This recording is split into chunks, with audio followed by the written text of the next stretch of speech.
Hi, I'm Tim, welcome to our channel, and thanks for logging on. If you enjoy these videos, do me a favor and subscribe to our YouTube channel right here at Watchbox Reviews. I would really appreciate it, and I promise to update daily. If you love this watch, you could see it, and you can purchase it on our website, thewatchbox.com. And today we're discussing one of the truly great watches of the 2000s. It's been 5 years since we've had one of these in-house, and the last time, it wasn't on the rare full factory bracelet. This is the legendary cult classic Ulysse Nardin 160th Anniversary Chronometer, also known as the UN 160. The watch was made in 500 pieces in white gold back in 2006 to mark 160 years of Ulysse Nardin. The timepiece is an unusual shape with unusual features, and it houses Ulysse Nardin's first ever series production automatic in-house caliber. So this watch is stacked with innovation. Now, it's also part of the rare class of oval watches. It's up there with the Omega Dynamic and the Audemars Piguet Millenary, with the result that it really doesn't interact with your wrist bone, so it sits solid, flat, and planted on the wrist. Now you can see the watch is an odd shape and an odd dimension, as you'll measure this one 43 millimeters down the wrist. So from 9 o'clock to 3 o'clock, you'll measure it 43 millimeters. It's not thick. It's only 11.4 millimeters thick, so it will slide underneath any cuff. So 9 to 3, 43 millimeters, 11.4 millimeters thick. There are two ways of measuring it. 52.6 millimeters if you measure it lug-to-lug. Remember, this watch is rarely fitted on the bracelet. So now that it's on the bracelet, we have to measure link to link, end link to end link across the bracelet.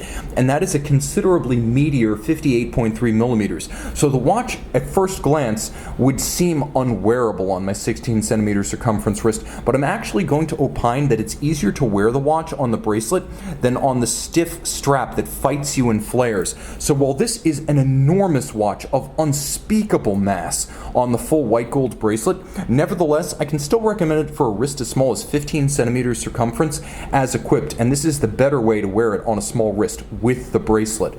Now, the bracelet is a beautiful piece. It is incredibly massive, and that word again, mass, but it's mass in its class because this is also beautifully made and distinctively designed.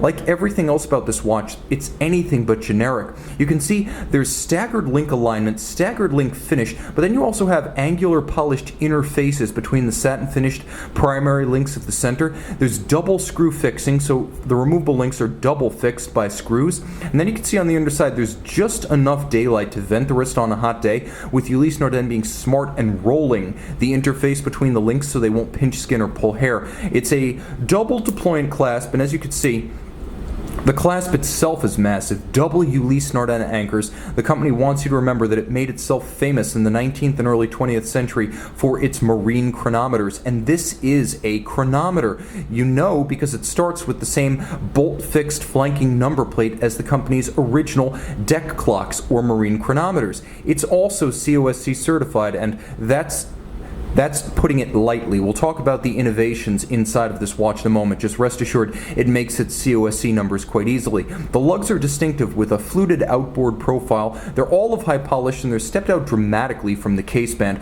So this watch, which effectively shares the case form and production tooling with the later Macho Palladium, was the original watch created for that tooling, as I believe the Macho Palladium was effectively just a way of using up the tools and jigs originally created for this series.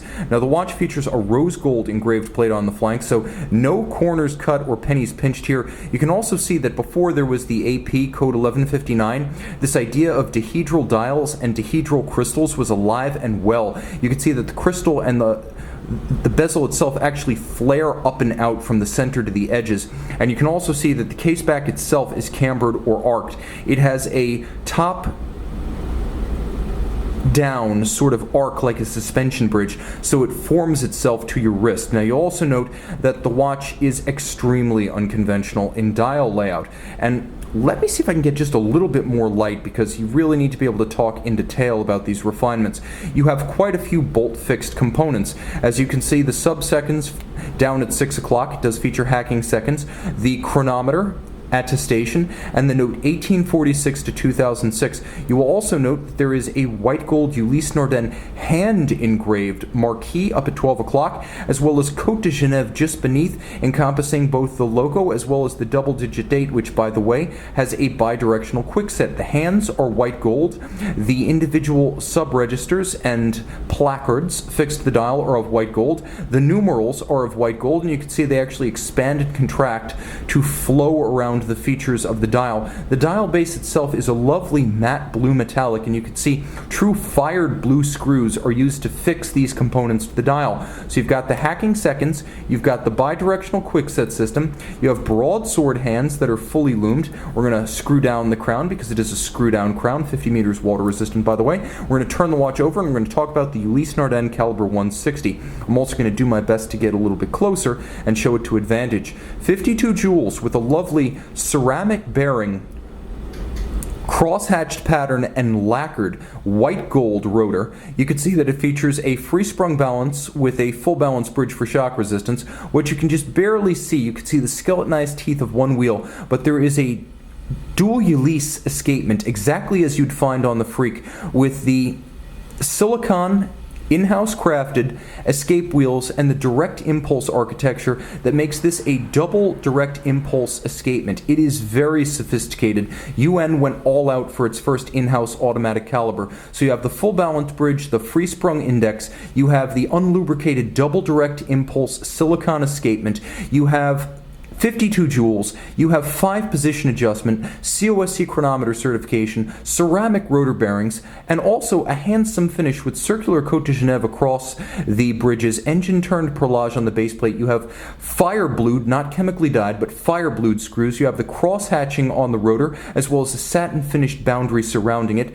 And then you also have a lovely spiral dressage or grain radiating out from the center of all the wheels. It is beautifully made, and intellectually it's also appealing in that it is quite technically sophisticated. This is a piece of history and one of the most desirable Ulysse Nardin timepieces of all time. When this watch was new on full bracelet, rarely spec'd on full bracelet, it cost $55,100 back in 2006. You can own it for a fraction of that today, and I have to tell you, it's an absolute steal. One of my favorite watches of all time. 5 years, it's been too long. I hope the next one visits soon, and I hope this one visits your wrist even sooner. See it and make it yours on the Watchbox.